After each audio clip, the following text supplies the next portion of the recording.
அன்பு உள்ளங்கள் அனைவருக்கும் வணக்கம். எழுத்தாளர் லக்ஷ்மி அவர்கள் எழுதிய ஒரு காவேரியைப் போல அருமையான நாவல் கேட்கலாம் வாங்க. அதற்கு பின் பள்ளிக்கூட வேளையில் நாட்கள் துரிதமாக நகர்வதை காவேரி உணர்ந்தாள். தினமும் காலை 10 மணி அளவில் பள்ளிக்கூட வேலையாளிடம் பெரிய மரத்தட்டில் ஃபோன் சைனா டீ கெட்டிலில் சூடான தேநீரும் ஊற்றி சாப்பிட கோப்பைகளும் ஒரு பீங்கான் தட்டில் பிஸ்கெட்டுகளும் நிறைத்து மோகன் பரிசோதனை அறைக்கு அனுப்பி கொண்டிருந்தான். தேநீர் நேரம் முடிந்து பள்ளிக்கூடம் மீண்டும் துவங்கும் போகும் சமயம் அவசரமாக அவர்களது அறைக்குள் புகுந்து உரத்த குரலில், good morning doctor, good morning everybody என்று வணக்கம் தெரிவித்துவிட்டு முகத்தில் பெரியதொரு புன்னகையுடன் டாக்டரது மேஜை அருகே வந்து, தேநீர் சாப்பிட்டீங்களா? ரொம்ப குளிராக இருந்தால் சொல்லுங்கள், மின்விசை கணைப்புகளை கொண்டு வந்து அறைக்குள் வைக்க சொல்கிறேன். இன்னும் ஏதாவது தேவை என்றால் சொல்ல தயங்க வேண்டாம். பரிசோதனை பற்றி ஏதாவது சந்தேகங்கள் எழுந்தால் உடனடியாக சொல்லி அனுப்புங்கள், வந்து ஆவண செய்கிறேன். மிகவும் குழைவாக பேசினான். அவன் அனுப்பிய தேநீரையும் பிஸ்கட்டுகளையும் காவேரி திரும்பி கூட பார்க்கவில்லை. ஜோதி சித்தப்பாவின் மருமகள் அம்பிகா தினமும் அன்புடன் கட்டி கொடுத்த சாண்ட்விச்களையும் ஃப்ளாஸ்கில் நிறைத்து கொடுத்த தேநீரையும் இடைவேளையின் போது சாப்பிட்டாள். அத்துடன் அவன் அறைக்கு டாக்டரிடம் பேச வந்ததுமே தலையை குனிந்து கொண்டு தன் குறிப்பு புத்தகத்துடன் உறவாடினாள். டாக்டர் ஸ்காட்டிடம் அவன் பல்லை இணைத்து கொண்டு பவ்யமாக நின்று பேசியதை ஓரக்கண்ணால் கவனித்த போது அவளுக்கு ஆத்திரம் பொங்கிக் கொண்டுதான் வந்தது. தாமோதரன் கூறுவது முற்றிலும் உண்மை. இந்த நாட்டில் இந்தியன் காலடி வைத்து 100 ஆண்டுகள் காலத்திற்கு மேலாகிவிட்ட போதிலும் மவுண்ட் எச்சோம் என்ற இடத்தில் தொழிலாளிகள் தங்கும் கொட்டகையில் கட்டமாக குவிந்து கொண்டு வெள்ளைக்கார எஜமானனது பெரு கைக்கு எதிர்பார்த்து அரண்டு போய் நெஞ்சு படபடக்க அன்று நின்று கொண்டிருந்தானே அந்த ஏழை தொழிலாளி. இந்தியனின் பயங்கொள்ளித்தனம் இன்னமும் படித்த பின்னரும் பிரபலமான பெரும் புள்ளிகளாக எல்லா துறையிலும் முன்னேறிவிட்ட போதிலும் அநேக இந்தியரின் நெஞ்சிலிருந்து நீங்கவே இல்லை. வெள்ளை தோலை கண்டு மிரண்டு கொள்ளும் இந்த கோழைத்தனம் தம் மனதில் நின்று முற்றிலும் நீங்கும் வரை நமக்கு கதி மோட்சம் கிடையாது. இந்த மோகன் ஒரு அயோக்கியன் மட்டுமல்ல, மிக பெரிய கோழை, அடிமை உணர்வில் ஊறிப்போனவன். சே, இவனும் ஒரு மனிதனா? இவனை போய் நான் காதலித்தனே, நானும் ஒரு முட்டாள். தனக்குள்ளே எண்ணியபடி புத்தகத்தில் வேகமாக எழுதி கொண்டிருந்தாள். லேடி ஸ்மித்துக்கு கிளம்பிய போது அவளுள் உருவாகிவிட்டிருந்த அந்த பயமும் கவலையும் மாயமாகி போயின. அதற்கு பதில், அப்பாடா, இவனை திருமணம் செய்து கொள்ளாது தப்பினேன், அதுவே என் பாக்கியம் என்றதொரு அமைதியும் தெம்பும் ஏற்பட்டன. வியாழக்கிழமை மாலையுடன் பரிசோதனை வேலை முடிந்துவிட்டது.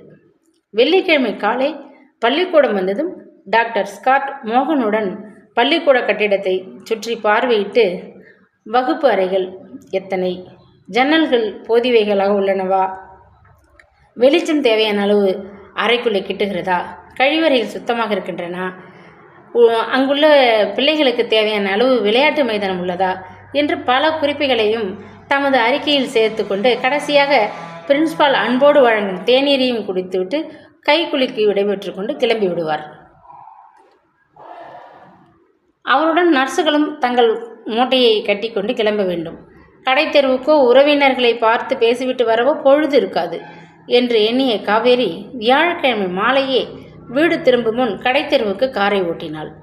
பூக்கடை ஒன்றின் அருகே காரை நிறுத்திவிட்டு உள்ளே சென்றாள். சித்தப்பா சித்தி இருவருக்கும் தன்னிடம் காட்டிய அன்பிற்கும் அவர்களது சிறிய விருந்தோம்பலுக்கும் நன்றி தெரிவிக்க விரும்பி அவர்கள் வீட்டு முன்னரையில் வைக்க மலர்கள் வாங்க பிரியப்பட்டாள். விதவிதமான அலங்காரத்தில் பல வகை மலர்களை தயாராக பீங்கான் கிண்ணத்தில் செருகி விலைப்பட்டியலுடன் கடைக்காரர் மேஜை மீது பரத்தி வைத்திருந்தார்.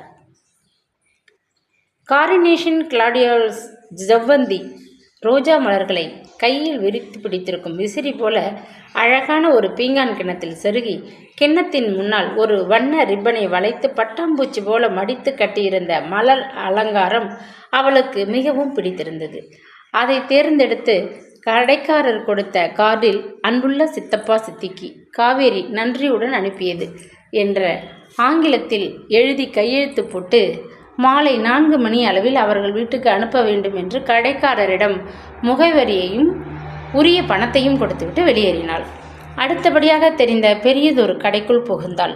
அம்பிகாவுக்கு ஒரு அழகான மேஜை விரிப்பை வாங்கி அதை கடைக்கார பெண்ணிடம் கொடுத்து வண்ண காகிதத்தால் சுற்ற செய்து நன்றி என்ற எழுத்து பொறிக்கப்பட்ட கார்டை அதன் மீது ஒட்டச் செய்தாள்.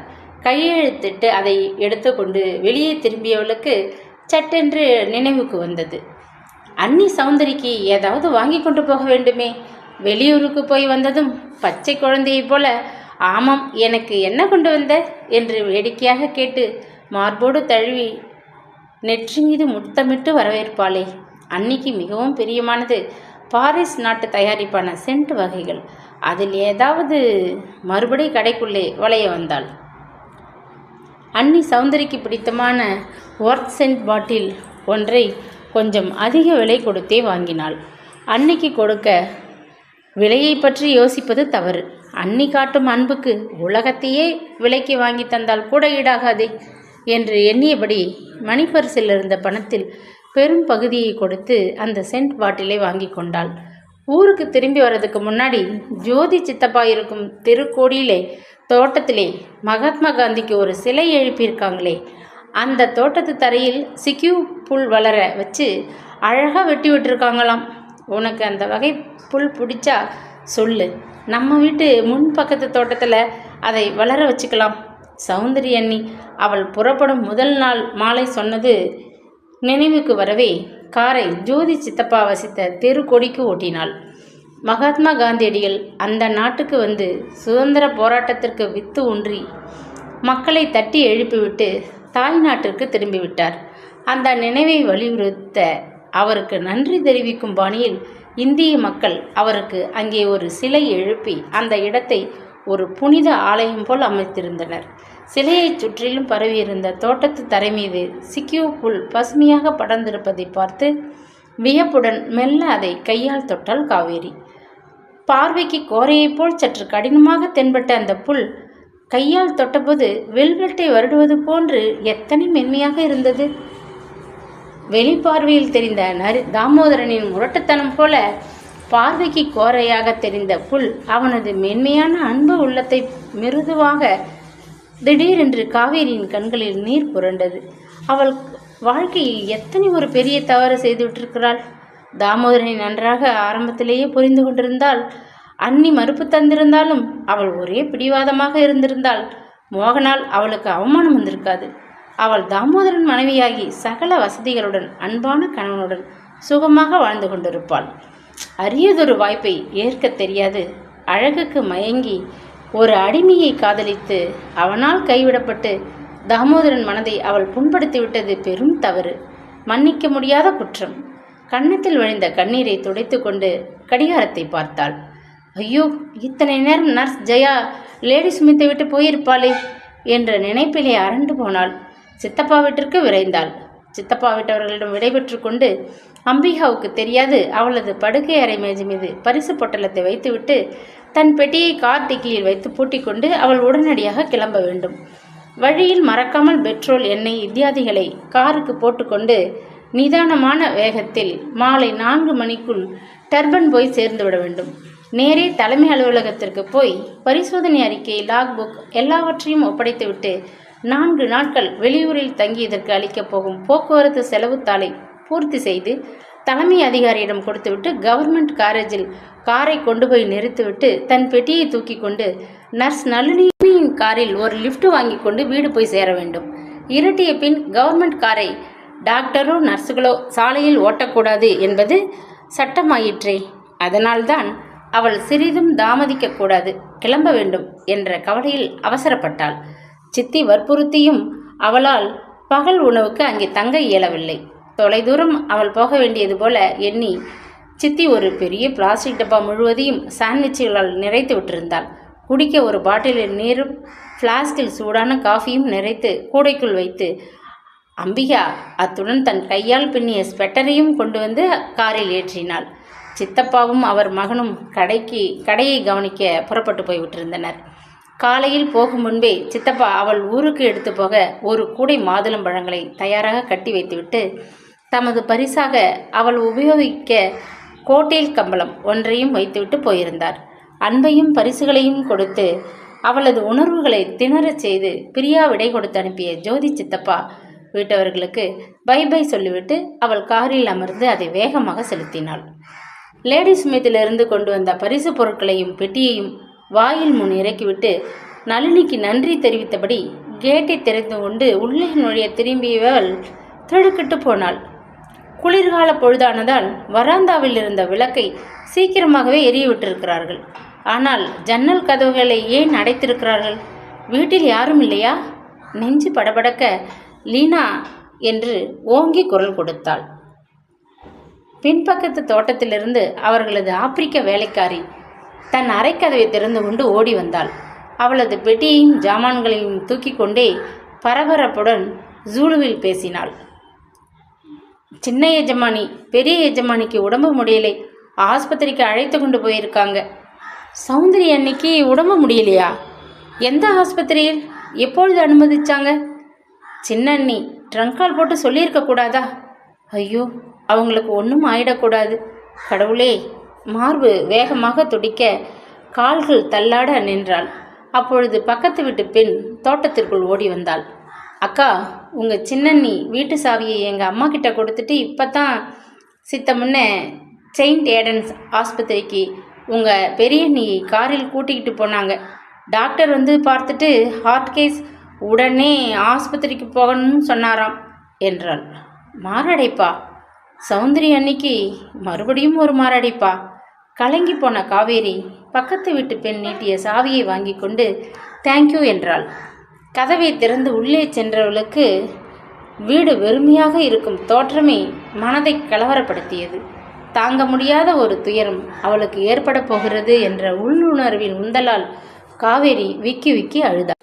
காவேரி கொண்டு வந்த ஜாமான்களை லீனா உள்ளே எடுத்து வந்து வைத்தாள். பரபரப்புடன் சமையல் அறைக்குள் சென்று ஃப்ரிட்ஜை திறந்து பால் புட்டியை எடுத்து ஒரு அலுமினிய பாத்திரத்தில் ஊற்றி மின்விசை அடுப்பிலை சூடாக்கினாள். வேகமாக ஒரு கோப்பையை கழுவி திடீர் காப்பி தூளை கரண்டியால் அள்ளி போட்டு சூடாக ஒரு கோப்பை காஃபி தயார் செய்தாள். துயரத்தின் கொடுமையை தாளாது இன்னமும் அழுது கொண்டிருந்த சின்ன எஜமானியின் தோலை மெல்ல தொட்டாள் லீனா. மரத்தட்டிலே பத்திரமாக எடுத்து வந்த காஃபியை அவள் முன் நீட்டினாள். நர்ஸுக்கு படிச்சிருக்கீங்க, துணிவாக இருக்கணும். முன்பு ஒரு தடவை பெரிய எஜமானி மாரடைப்பு வந்து ஆஸ்பத்திரியில் கொஞ்ச நாள் தங்கிட்டு வரலையா? அதுபோல் இப்போவும் குணமாகி சீக்கிரம் வந்துடுவாங்க, பயப்படாதீங்க. காஃபியை சாப்பிட்டுவிட்டு முகத்தை கழுவி கொண்டு உடை மாற்றிக்கோங்க. ஆஸ்பத்திரிக்கு போய் அவங்களை பார்க்க வேண்டாமா? படபடவென்று ஜூலுவில் பொருந்து தள்ளினாள். கண்களை துடைத்து கொண்டு லீனாவை பார்த்து முருவளிக்க முயன்றாள் காவேரி. நீண்ட காலமாக அந்த வீட்டிலே வேலை பார்த்து வந்த லீனா தான் ஒரு ஆப்பிரிக்க வேலைக்கார பெண் என்பதை மறந்து அந்த குடும்பத்தில் ஒருத்தியாக உணர்விலும் உணவு விஷயங்களிலும் ஒன்றி ஒரு இந்திய பெண்ணாக மாறிவிட்டிருந்தாள். குழந்தையாக இருந்தபோது காவேரியை அவள் தன் முதுகிலே தூக்கி வைத்து கட்டி சுமந்தபடி வீட்டு வேலைகளை கவனித்தவள். அதனால் அவளுக்கு காவேரி மீது தன் சொந்த மகள் போன்றதொரு பாசம், உரிமை, சௌந்தரியிடம் வீட்டு எஜமானி என்ற மரியாதை கலந்த விசுவாசம். நேரமாகுது, இருட்டி போச்சு, பஸ்ஸில் போகணுமே. சீக்கிரம் காவியை சாப்பிட்டுட்டு முகத்தை கழுவி கொண்டு நான் பெட்டி போட்டு வச்சிருக்கிற துணிகளில் ஏதாவது ஒன்றை எடுத்து தரேன், உடுத்துட்டு கிளம்புங்கோ. மீண்டும் லீனா உசுப்பினாள். பசி, தாகம், பயண களைப்பு அத்தனையும் அந்த செய்தியை கேட்டதில் ஏற்பட்ட துயரத்தில் பஞ்சாக பறந்து விட்டிருந்தன. ஒருவாய் காஃபியை பருக முயன்றாள். குமட்டி கொண்டு வந்தது. வேகமாக குளியலறையை நோக்கி ஓடினாள்.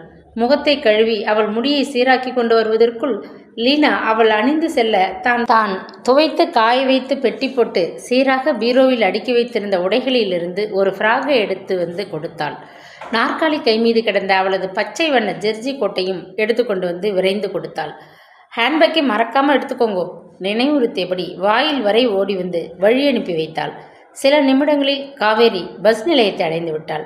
அதற்குள் நன்றாக இருட்டி விட்டிருந்தது. இருட்டிய பின்பு தனியே பெண்கள் பஸ்களில் போக அவ்வளவாக விரும்புவதில்லை. அவளுக்கு சிறிது அச்சமாகத்தான் இருந்தது. நல்ல வேளை அதிக நேரம் காத்திருக்க தேவை இருக்கவில்லை. அடுத்த சில நிமிஷங்களில் வந்து நின்ற பஸ்ஸில் அவசரமாக ஏறி இடம் பிடித்து கொண்டாள். ஆஸ்பத்திரி வாயிலில் அவள் இறங்கிய போது பார்வையாளர்களின் நேரம் முடிவடையவில்லை. ஆதலால் வராந்தாவிலும் வார்டுகளிலும் உறுப்பினர்களின் நண்பர்களின் கூட்டம் நிறைந்து வழிந்து கொண்டிருந்தது. அதனால் அவளால் லோகேந்திரன் அண்ணனையும் யசோதாவையும் சட்டென்று அந்த கூட்டத்தில் கண்டுகொள்ள முடியவில்லை. அலுவலக அறையில் இருந்த அறிவிப்பாளரிடம் கேட்டாள். சௌந்தரி இன்டென்சிவ் கார்டியாக் கேர் யூனிட்டில் தீவிர கவனிப்பில் இருப்பதாக தெரிய வந்தது. கண்ணாடி தடுப்புக்கு வெளியே வராந்தாவில் அண்ணன் லோகேந்திரனும் அண்ணி யசோதாவும் நிற்பதைக் கண்டு ஓடிச் சென்று கலந்து கொண்டாள். எப்படி இருக்காங்க அண்ணி?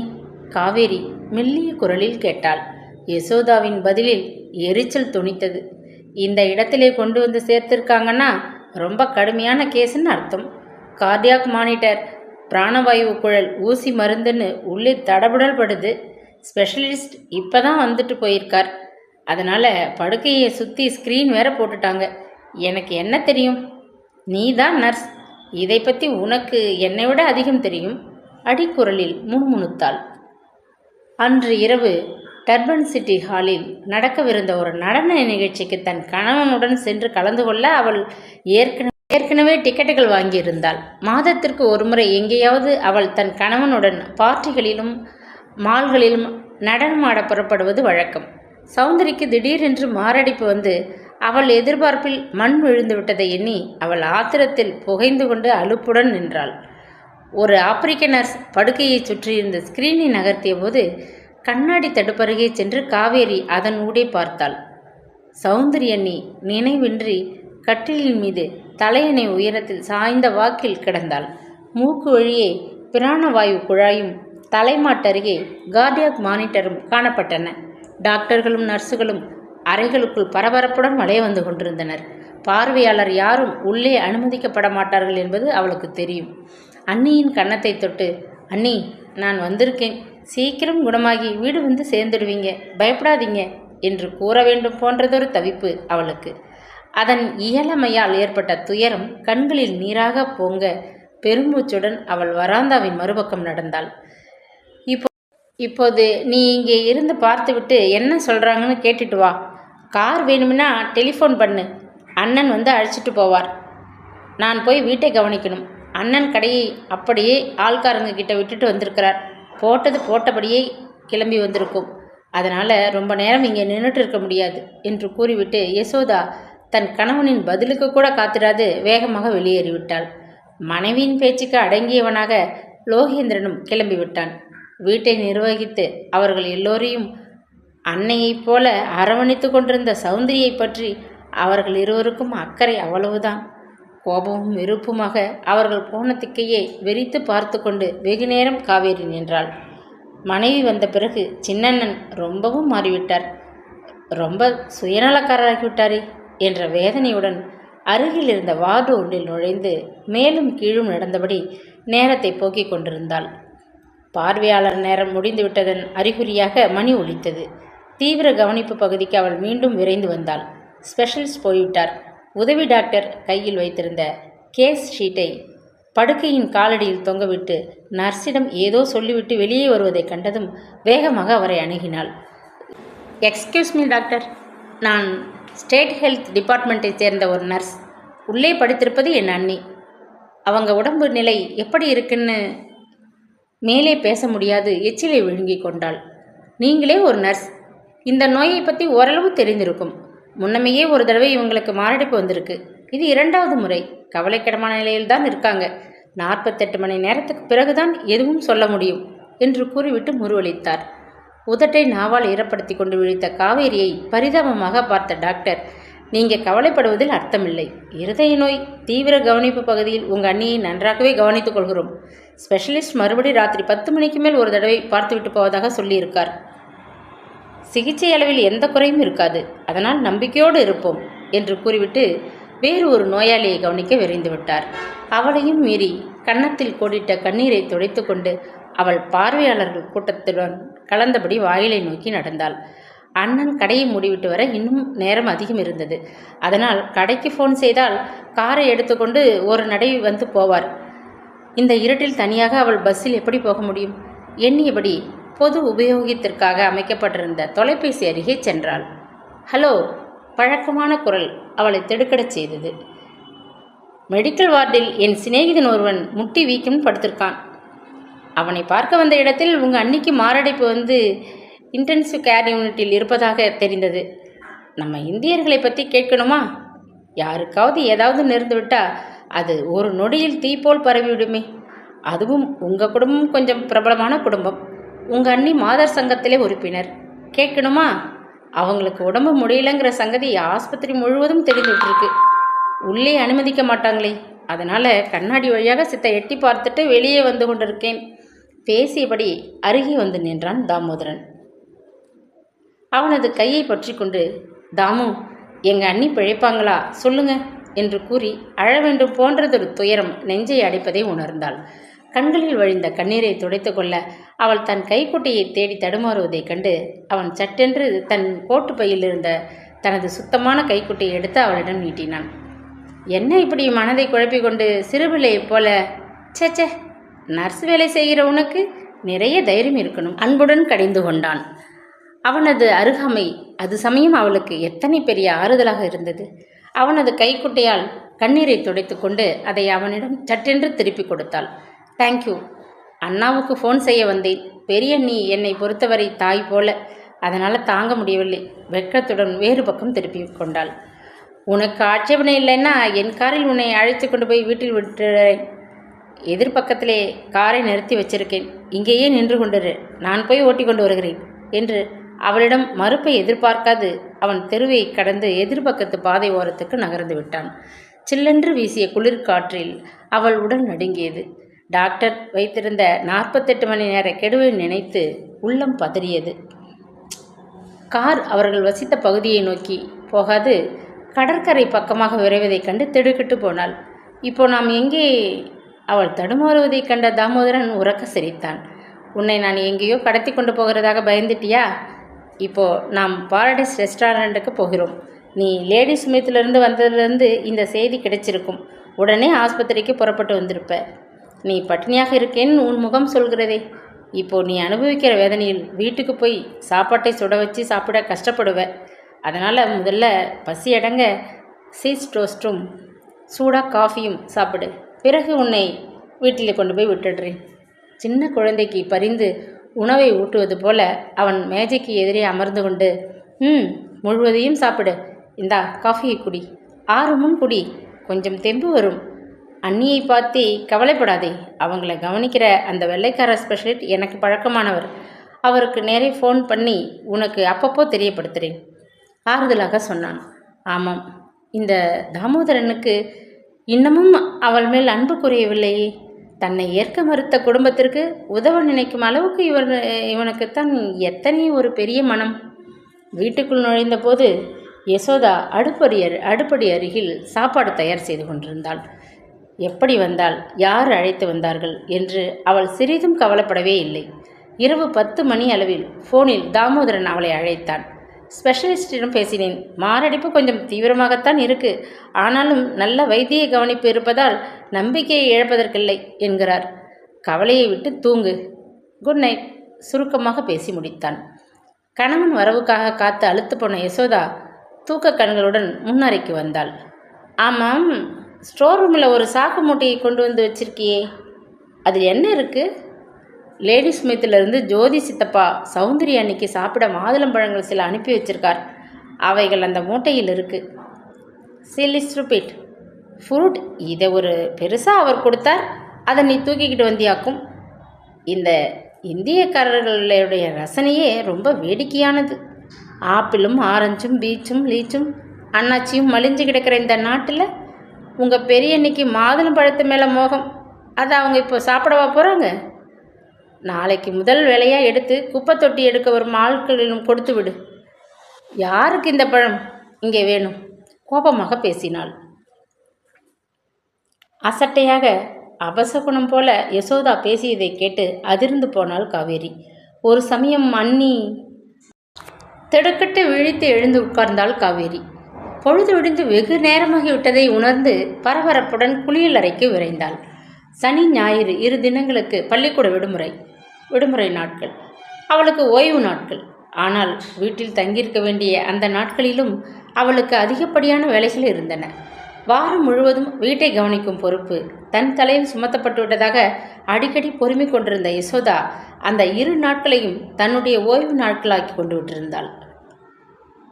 வேகமாக பல் துலக்கி முகத்தை கழுவி முடியை சீராக்கி கொண்டு ட்ரெஸ்ஸிங் கவுனில் நாடாவை இழுத்து இடுப்பில் இறுக்கி கட்டிக்கொண்டு அவள் சமையல் அறைக்குள் நுழையும் முன் யசோதா பேண்ட், சட்டை, கம்பளி, ஜெர்சி, தலையில் மப்ளர் என்ற அலங்காரத்தில் தோளில் பையுடன் வெளியே கிளம்ப ஆயத்தமாகிவிட்டிருந்தாள்.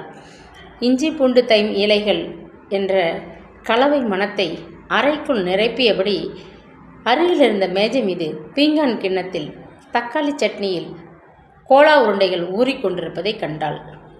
சனிக்கிழமை பெருமாள் சாமியை கும்பிடும் நாள். மாமிசத்தை கையால் தொடமாட்டேன்னு நீ சொல்லுவியன்னுட்டு விடிய காலையிலே எனக்கும் உன் அண்ணனுக்கும் கொத்துக்கறியில் கபாப் பண்ணி வச்சுட்டேன். ஆறினதும் அதை எடுத்து ஃப்ரிட்ஜுக்குள்ளே லீனாவை வைக்க சொல். நாங்கள் வீட்டுக்கு வர ஒரு சமயம் நேரமானாலும் ஆகும் என்று உத்தரவிட்ட வண்ணம் வெளியே போக திரும்பினாள்.